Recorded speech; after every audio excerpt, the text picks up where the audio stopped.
ഫിസിയോതെറാപ്പിസ്റ്റുകൾ പേരിന് മുൻപിൽ ഡോക്ടർ എന്ന് ഉപയോഗിക്കരുത് എന്നാവശ്യപ്പെട്ടുള്ള ഹർജി ഹൈക്കോടതി തള്ളി.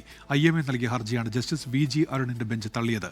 ഡോക്ടർ എന്നത് മെഡിക്കൽ പ്രൊഫഷണലുകൾക്ക് മാത്രമായി ഉള്ളതെന്ന വാദം തെറ്റാണെന്ന് കോടതി ചൂണ്ടിക്കാട്ടി. വിഷ്ണു സുരേഷ് കൊച്ചിയിൽ നിന്ന്. വിഷ്ണു, വിവരങ്ങൾ. IMA ആണ് ഈ ഡോക്ടർ പദവി അത് ഈ ഫിസിയോതെറാപ്പിസ്റ്റുകൾ ഉപയോഗിക്കരുത് എന്ന് ചൂണ്ടിക്കാണിച്ച് നിയമവിരുദ്ധമാണെന്ന് ചൂണ്ടിക്കാണിച്ച് ഹൈക്കോടതിയിൽ ഒരു ഹർജി നൽകിയത്. ഹർജിയിന്മേൽ വിശദമായ വാദം കഴിഞ്ഞ ദിവസം കോടതി കേട്ടിരുന്നു. അതിന്മേലാണ് കോടതി ഒരു തീരുമാനത്തിലേക്ക് എത്തിയിട്ടുള്ളത്. മെഡിക്കൽ ബിരുദമുള്ളവർക്ക് മാത്രമായി ഈ ഡോക്ടർ പദവി അത് നിയമപരമായി നീക്കിവെച്ചിട്ടില്ല എന്നാണ് ഹൈക്കോടതിയുടെ നിരീക്ഷണം. ഫിസിയോതെറാപ്പിസ്റ്റുകൾക്കും ഒക്യുപേഷണൽ തെറാപ്പിസ്റ്റുകൾക്കും ഡോക്ടർ എന്ന പേരിനൊപ്പം ചേർക്കാമെന്നും ജസ്റ്റിസ് VG അരുണിന്റെ വിധി പ്രസ്താവത്തിൽ വളരെ കൃത്യമായി തന്നെ പറയുന്നുണ്ട്. ഫിസിയോതെറാപ്പിസ്റ്റുകൾ വെറും സഹായികൾ മാത്രമല്ല, അവർക്ക് രോഗനിർണയത്തിനും ചികിത്സാ സഹായത്തിനും അധികാരമുണ്ടെന്നും കോടതി പറയുന്നുണ്ട്. ആ പശ്ചാത്തലത്തിലാണ് ഡോക്ടർ എന്ന പ്രിഫിക്സ് ഫിസിയോതെറാപ്പിസ്റ്റുകൾക്ക് ഉപയോഗിക്കാമെന്ന നിലപാടിലേക്ക് കോടതി എത്തിയത്.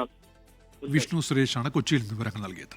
ലോകത്തെവിടെയായാലും ഏത് സമയത്തും 24 വാർത്തകളും ഓഗ്മെന്റഡ് റിയാലിറ്റി പാക്കേജുകളും എക്സ്പ്ലെയിനറുകളും വിശദമായി കാണാൻ ഞങ്ങളുടെ YouTube ചാനൽ നിങ്ങൾക്ക് സബ്സ്ക്രൈബ് ചെയ്യാം.